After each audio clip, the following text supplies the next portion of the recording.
স্বপ্নে লাশের পাশে ঘুমাতে দেখা অথবা আব্বা আম্মার লাশ দেখা অথবা নিজের নিকটাত্মীয়র কারো লাশ দেখা, এটা কিসের আলামত বহন করে? অথবা মৃত আব্বা আম্মাকে দেখতে পারা স্বপ্নের মধ্যে, এটা কোন আলামত বহন করে? আমাদের সকলের জানা উচিত। কয়েকটা বিষয় এই জায়গায় ইনক্লুড রয়েছে, একটু মনোযোগের সাথে শুনেন। প্রথমত জানেন, স্বপ্ন কিন্তু যেমন তেমন বিষয় নয়। Dream is not a silly matter in Islam. ইসলামের স্বপ্ন কোনো খেলতামাশার বিষয় নয়, অনেক ভ্যালুয়েবল একটা জিনিস স্বপ্ন।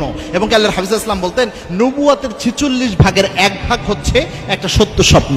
এবং আল্লাহর হাফিজ ইসলাম বলতেন, লাম ইয়াবকা মিনান নবুওয়াতি ইল্লাল মুবাশশিরাত, বুখারীর হাদিস। আমার উম্মতের জন্য আল্লাহ রাব্বুল আলামিন নবুয়াতের কিছু অবশিষ্ট রাখেন নাই মুবাশশিরাত ছাড়া। সাহাবায়ে একরাম প্রশ্ন করছেন, ইয়া রাসূলুল্লাহ, মুবাশশিরাত কি? আল্লাহর হাবিব সাল্লাল্লাহু আলাইহি ওয়াসাল্লাম বলছেন, আর রুইয়া সলিহা, আমার উম্মতের জন্য আর তো কোনো নবী অবশিষ্ট থাকলো না আমি চলে যাওয়ার পর। কিন্তু আমার উম্মত যখন কোনো দিক নির্দেশনা পাবে না, আল্লাহ রাব্বুল আলামিন তাদেরকে দিক নির্দেশনা দেওয়ার জন্য অনেক সময় সত্য স্বপ্ন দেখায়া তাদের দিক নির্দেশনা দিবেন। সুবহানাল্লাহ। এজন্য উম্মতকে, রাসূলের উম্মতকে আল্লাহ রাব্বুল আলামিন মাঝে মাঝে ভালো স্বপ্ন দেখিয়ে দিক নির্দেশনা দিবেন। এজন্য স্বপ্নের একটা ভ্যালু রয়েছে।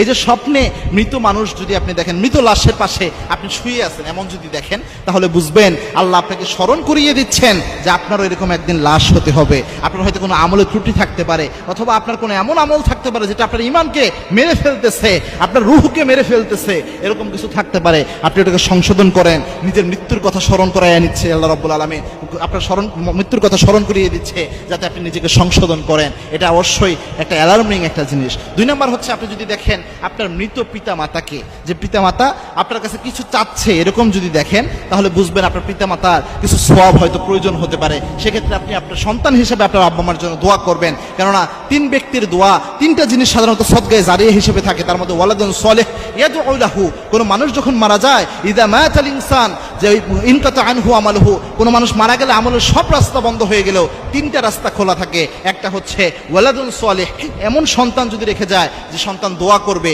ওই দোয়া আল্লাহ তার আমলনামায় পৌঁছায় দেয়। এজন্য আপনার আব্বা আম্মার জন্য আপনি দোয়া করলে আমলনামায় পৌঁছাবে। যদি এমন দেখেন যে আপনার পিতামাতা হাস্যোজ্জ্বল অবস্থায় আপনার কাছে এসে, যে বুঝবেন ভালো অবস্থায় আছে, সেক্ষেত্রে আপনি তার জন্য দোয়া করবেন, আল্লাহ আলো ভালো অবস্থায় রাখুক। এবং যদি খারাপ অবস্থা অনুমান করেন, তাহলে কিছু সদকাও করতে পারেন আব্বা আম্মার জন্য, ওটা তার আমলনামায় পৌঁছে যাবে। এরপরে এমন কোনো আত্মীয় স্বজনকে দেখলেন যে আত্মীয় স্বজন অনেক ভালো ছিল, পরহেজগার ছিল, তাকে আপনি দেখলেন সে অনেক ভালো মানুষ ছিল, অনেক দাপুর ছিল, অনেক টাকাওয়ালা ছিল, তাকে আপনি লাশ অবস্থায় দেখলেন, তাহলে বুঝবেন যে হয়তো আল্লাহ রাব্বুল আলামিন আপনাকে বুঝাচ্ছেন যে এই টাকাওয়ালা তোমার আত্মীয়, সে এতদিন পর্যন্ত দুনিয়ায় দাম্ভিকতার সাথে অনেক সময় ছিল।